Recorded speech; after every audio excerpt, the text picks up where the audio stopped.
இந்த ஏரியா எம்எல்ஏவை ரொம்ப நாளாக காணோம். அவரை கண்டுபிடிச்சி தரவங்களுக்கு 10,000 ரூபா சன்மானம் கொடுப்பேன் அப்படின்னு ஒருத்தர் அறிவிச்சிருக்கார். யார் அவர்? அதிமுக முன்னாள் அமைச்சர் ஜெயக்குமார் அவரே தான். அதாவது மேடையில் பேசுகிறாரு, இந்த காசிமேடு ராயபுரம் இந்த தொகுதியெல்லாம் வீரத்தின் விளைநிலங்கள், அங்கே தான் நான் இருக்கேன். அப்போ நான் எவ்வளோ வீரமானவன் சரிங்களா? என்னையே ஜெயிலில் போட்டாங்க. 25 வருஷம் எம்எல்ஏவாக இருந்தேன்.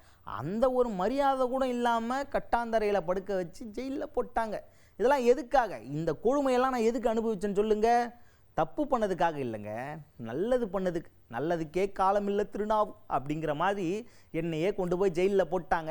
இப்படிப்பட்ட கொடுமையெல்லாம் நடக்கக்கூடாதுன்னா எனக்கு ஓட்டு போடுங்க அப்படிங்கிற மாதிரி பேசியிருக்காரு ஜெயக்குமார் அவர்கள். தேவைகளை டிசி கொடுத்து வெளியே அனுப்பிச்சிட்டாங்க. அப்படியெல்லாம் பார்த்தீங்கன்னா வாழ்தனம் பண்ணால் நம்மெல்லாம் புரியுதா? அந்த காலத்தில் இப்போ வாழை சுருட்டின்னு கிடக்கிறோம் நம்மளுக்கு. அதனால் இங்கே ராயபுரத்தாள்கிட்ட யாரையும் வச்சிக்க முடியாது. வசிக்கிறவங்களும் சரி, பிறந்தவங்களும் சரி.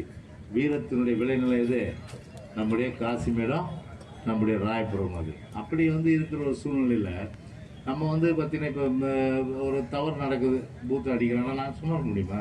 இப்போ மிரட்டி போய் பிடிச்சி அவனை கொண்டு போய் போலீஸுக்கு ஒப்படைச்சு. போலீஸ் ஒப்படைச்சா என்ன பண்ணும்? போலீஸ் அவன் மேலே நடவடிக்கை.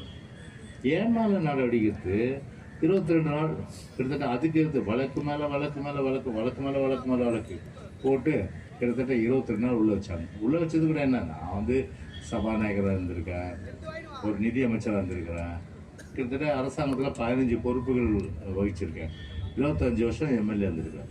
எனக்குரிய மரியாதை கொடுங்க. இன்கம் டேக்ஸும் கட்டுறாரு. அப்படிப்பட்ட ஒரு ஆளை பூந்தமல்லி சப்ஜெக்டில் தட்டாந்தரையில் படுக்க வச்சிட்டாங்க. ஒரு பாய் கிடையாது, தலைகாணி கிடையாது, கட்டில் கிடையாது, எதுவும் கிடையாது. நைட்டு 2 மணிக்கு படுக்க வச்சாங்க.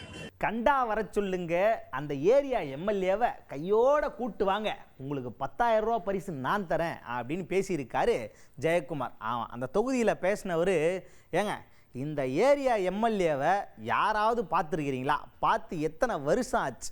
அவரை கையோட கூட்டினுவாங்க, கண்டுபிடிச்சி கூட்டினுவாங்க பார்க்கும், உங்கள் எல்லாருக்கும் நான் 10,000 ரூபா பரிசு தரேன். இப்படிப்பட்ட எம்எல்ஏக்கள் தான் இந்த காலத்தில் இருக்காங்க, இந்த ஆட்சியில் இருக்காங்க. ஆனால் நாங்கள் அப்படிப்பட்ட எம்எல்ஏக்கள் இல்லை. மக்களுக்கு ஒரு பிரச்சனைனா ஓடி ஓடி வந்து வேலை செய்வோம். அப்படிப்பட்ட எங்களுக்கு நீங்கள் ஓட்டு போடணும், போட்டே ஆகணும் அப்படின்னு ரொம்ப அன்பு கட்டளை போட்டிருக்காரு ஜெயக்குமார் அவர்கள். ஒரு எம்எல்ஏ ஒரு பொதுவாக இருக்கணும் இல்லையா? ஆனால் இப்போ இருக்கிற எம்எல்ஏ யாராவது பார்த்துருக்கீங்களாப்பா? நீங்கள் கண்டுபிடிச்சி கொடுத்தா உங்களுக்கு 10,000 ரூபா பரிசு தரேன். எம்எல்ஏ கண்டுபிடிச்சி கொடுத்தா 10,000 ரூபா தரேன். அதான் தொகுதி பக்கமே வரலன்றீங்க. நல்லது கெட்டது வரல. இப்போ நீங்களே எடுத்துங்க, உங்கள் வீட்டுக்கு வந்துருங்க. அவரு விஜய் என்ன பண்ணுவாங்க? பணக்கார வீட்டு கலந்துக்கு தான் போவார். அவரு எங்கேயாவது ஏழை வீட்டு கலந்துக்கு போயிருக்காரு எங்கேயாவது? நீங்கள் போட்டு காமிங்க, ஏழை வீட்டு கலந்து. அவர் பெரிய பெரிய ப்ரொடியூசராக அப்படி தான் போவார். அவர் அந்த மாதிரி 7 ப்ரொடியூசர் உருவாக்கியிருக்காரு அவர்.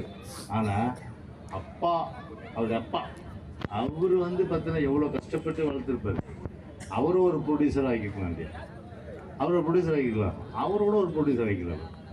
அது எப்படிப்பட்ட மனநிலை அவருக்கு இருக்குது. அதுக்குள்ள நான் சொல்ல தேவையில்ல, நீங்கள் புரிஞ்சுங்க. நீங்கள் அடுத்ததாக பேசின ஜெயக்குமார் அவர்கள் என்ன சொல்லியிருக்காருன்னா, 1991 என்னை ஜெயிக்க வச்சிட்டிங்க, 2001 என்னை ஜெயிக்க வச்சிட்டிங்க, அதே மாதிரி 2006 ஜெயிக்க வச்சிங்க, 2011 ஜெயிக்க வச்சிங்க, 2016 ஜெயிக்க வச்சிட்டிங்க. இத்தனை வருஷமாக என்னை ஜெயிக்க வச்ச நீங்கள் 2021 மட்டும் என்னை தோக்க வச்சிட்டிங்க. ஏன் நான் உங்களுக்கு என்ன தப்பு பண்ணேன், என்ன பாவம் பண்ணேன்? நீங்கள் எல்லாரும் நல்லா இருக்குன்னு நினச்சினே, அது ஒரு தப்பா? அப்படி நல்ல மனசு கொண்ட என்னையே நீங்கள் தோக்கடிச்சிட்டீங்க பார்த்தீங்களா? அதுதான் ரொம்ப வருத்தமாக இருந்துச்சு. சரி பரவாயில்ல, போனால் போதும்.